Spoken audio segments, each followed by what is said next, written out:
Dear friends, Moses reminds the Israelites that they were Syrian origin, rescued from Egyptian slavery, and reside as tenants in God's canon. Yes, you heard everything right. Join me as we continue to look at God's love for His children and the Israelites' expression of gratitude towards their God.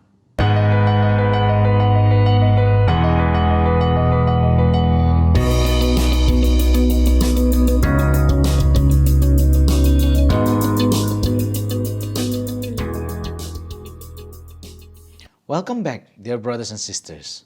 We thank God for your lives, even as you join us again for today's Bible study.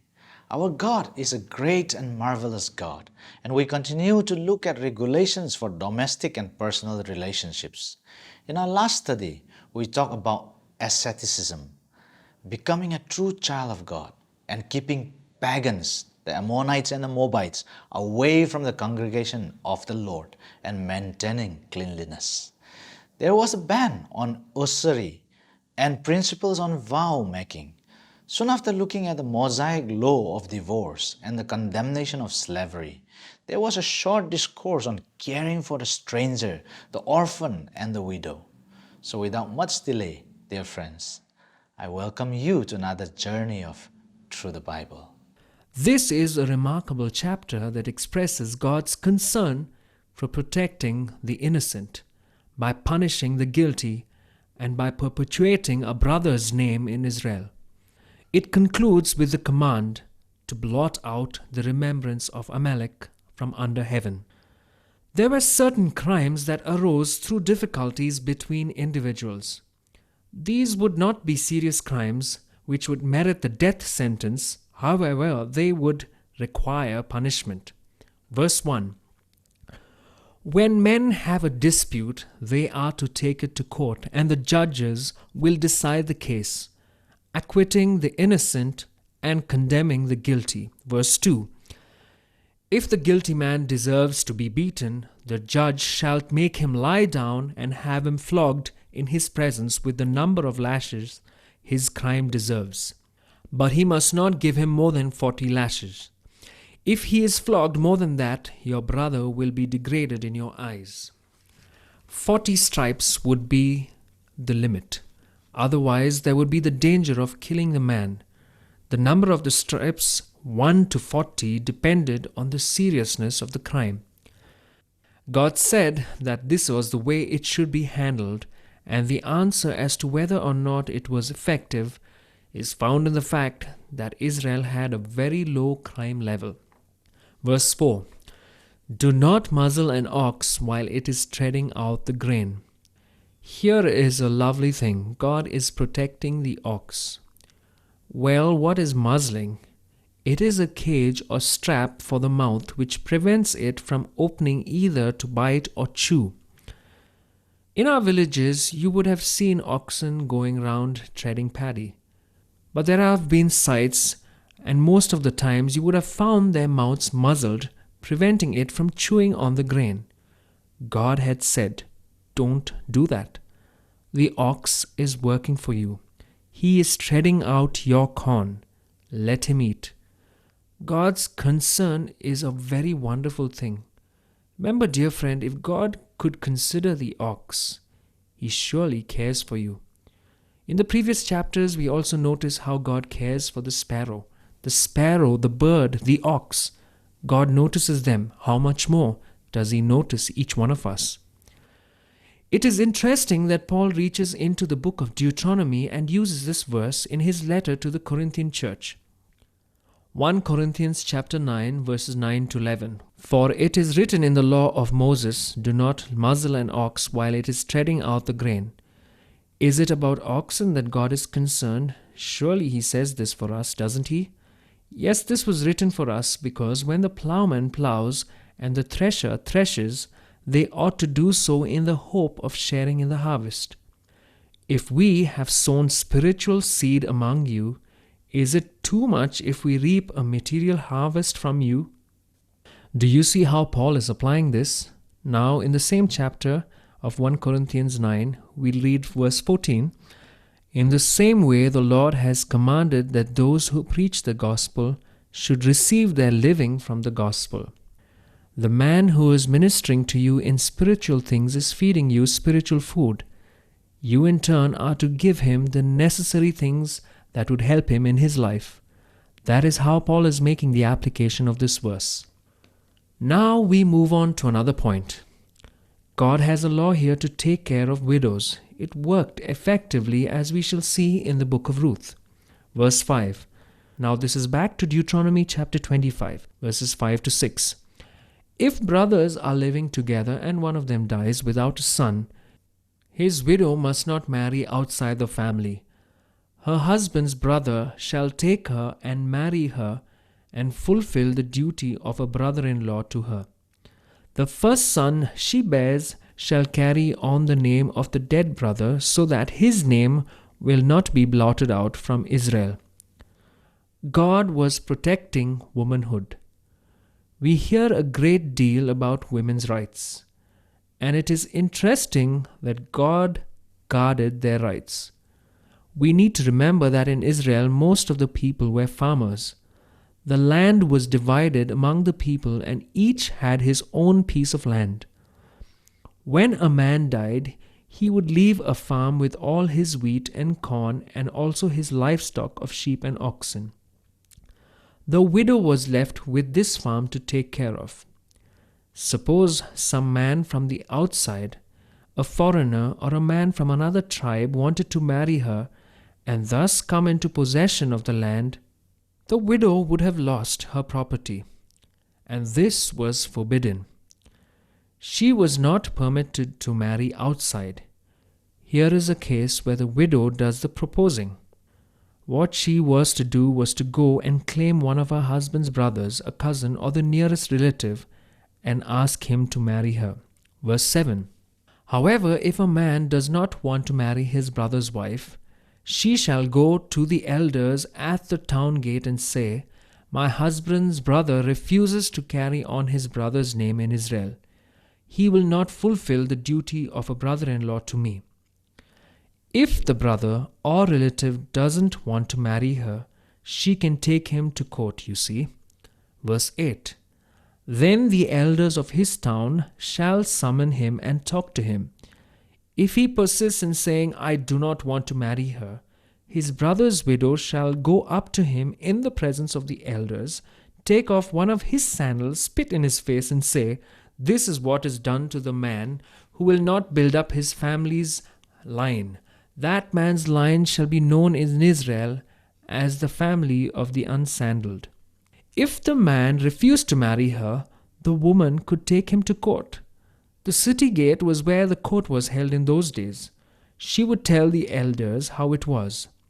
If he still refuses to marry the widow, there is a penalty. He is disgraced for not performing that which he should do according to the law. It reveals the fact that he is not being true to his brother or to his family or to his tribe or to his nation or to his God. The man is disgraced. Here is a marvelous example of how God protected the widow. We will see how this law was in operation when we get to the book of Ruth. It was used effectively in that book. Can you imagine how this would affect a family in Israel? Getting married was a family affair. That was God's way of drawing families very close together, of protecting the widows, and also of protecting the land. You see, this was the way the land would always stay in the same family. It was a very good law for them. It is very important for us as individuals as well as a group or community to take measures to offer assistance to those who are alone and destitute. The early church prayed and appointed 7 men to wait on tables to cater to widows. Stephen, the first martyr, was one of them. James 1:27 says, Religion that God our Father accepts as pure and faultless is this, to look after orphans and widows in their distress, and to keep oneself from being polluted by the world. The next verses in Deuteronomy give a severe punishment for involvement when men strive together. Also, God commands his people to be accurate in their measurements and in their weights. They are to be absolutely honest in their business dealings. In Exodus 17, we have read the record of Amalek's attack upon the children of Israel when they came out of Egypt.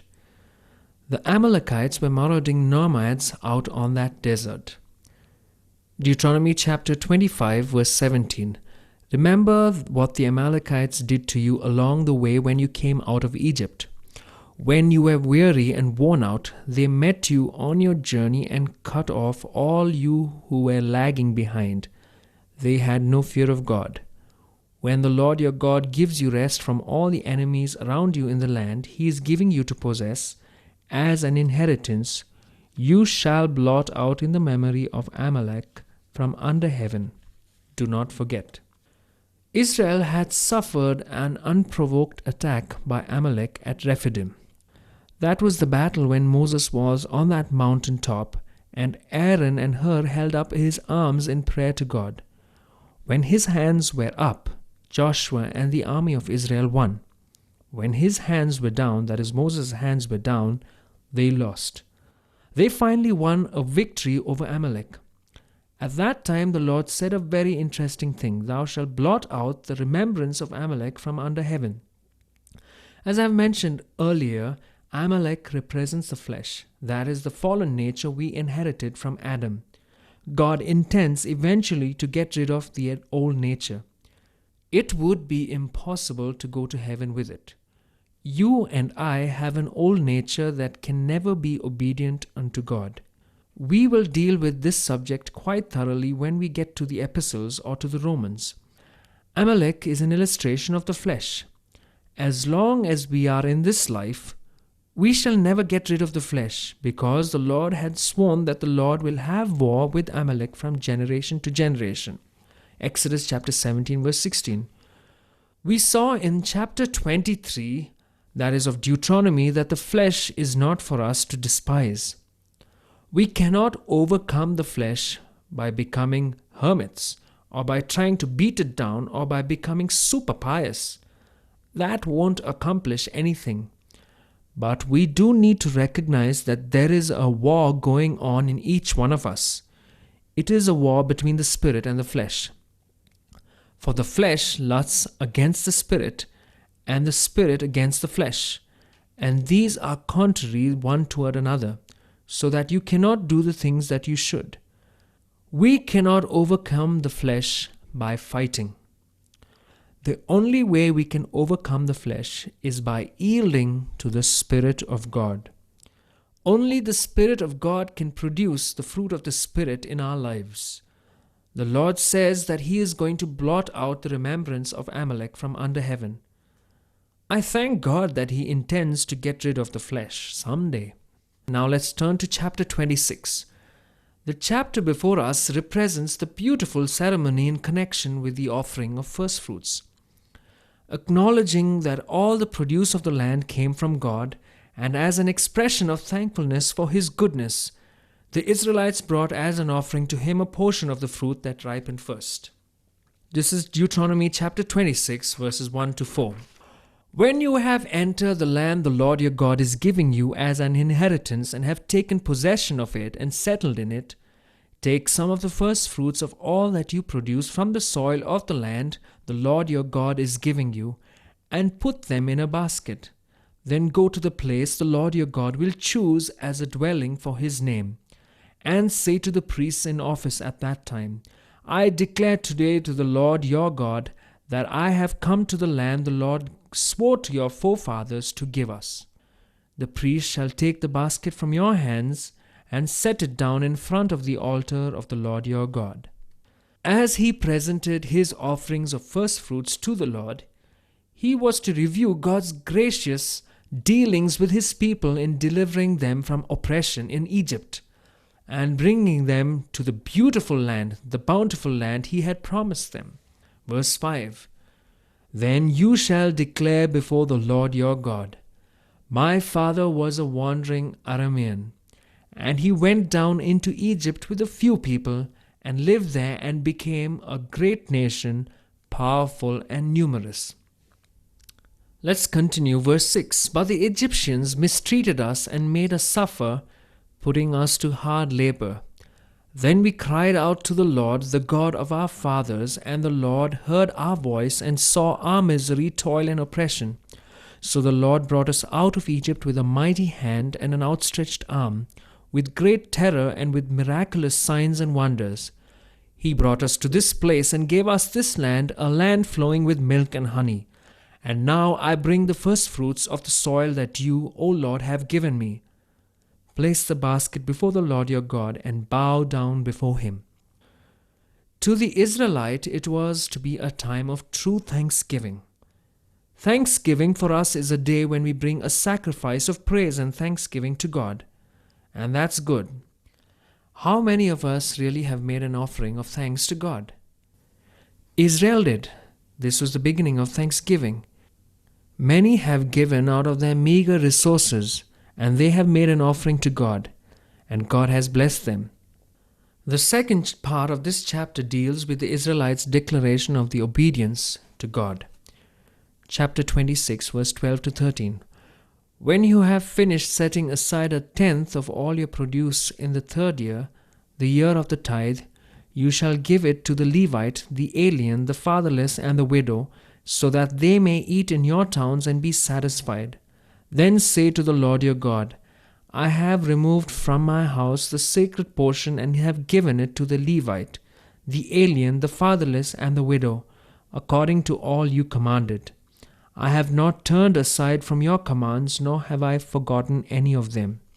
If Israel would keep his commandments, he promises to make them his peculiar people and to place them above all nations of the earth. In closing, there is an important aspect of the prayers that were made in this chapter, verses 5 to 10, as well as verses 13 to 15. You will find them having it in quotes. It seems it is like a set prayer that was made to God in front of the priests. Yes, it was a liturgical prayer. If you read these prayers, you will notice the history of Israel being recalled in less than few minutes. The Bible does contain both forms of prayer, liturgy as well as spontaneous prayers. We need to recognize that it is of one and of the same Spirit. Richard Foster in his book on prayer makes some remarkable observations on the freedoms we can experience from a structured way of praying. They are one. Set prayers help us to clearly state the yearnings of our heart that cry out for expression. When you go through those phases of not feeling like praying, haven't the Psalms been of help to you in order to pray? 2. Set prayers bring people together. At a time when there was no books, computers, and reprinted material, it was the set prayers that kept the historical facts about God from being distorted from people's own views and interpretations. 3. Set prayers prevented the exhibition of the spectacular, the one talented individual who is leading in those prayers. In fact, the congregation would focus more on God rather than those who are on the stage. 4. It prevents us from being self-centered. It is human for us to concentrate on the present circumstances that surround us. Set prayers help us to see the big picture of who God is and what He is doing worldwide. 5. Set prayers help us to avoid the pitfalls of familiarity breeding contempt. Set prayers help us to recognize the awesome greatness and infiniteness of God. It helps us to maintain a respectful distance from God. It's important for us to balance out the intimacy of spontaneity with the infinite distance and reverence that set prayers offer us. We can be lifted into a sense of high, holy, reverential awe of God by the richness and depth of a well-crafted liturgical prayer. We can also be drawn into a warm, personal communion with God through personal prayer. Dear friends, among all the instructions we have today, I was truly blown away with the elements that were involved in the Israelites' way of thanking God. It started with the remembrance of one's past.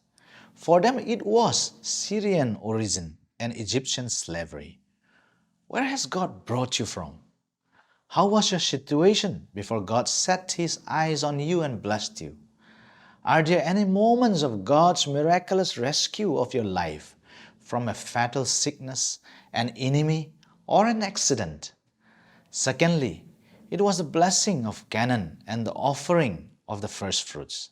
They turned to God and acknowledged that Canaan was God's, and they were just tenants who are thankful to their landlord for the grace and favor of plentiful harvest. Thirdly, it did not end in this tithing, but gratitude and generosity was extended to the Levite, the stranger, the fatherless, and the widow. What a lesson to learn! God's people. May God bless you as you cultivate the heart of gratitude.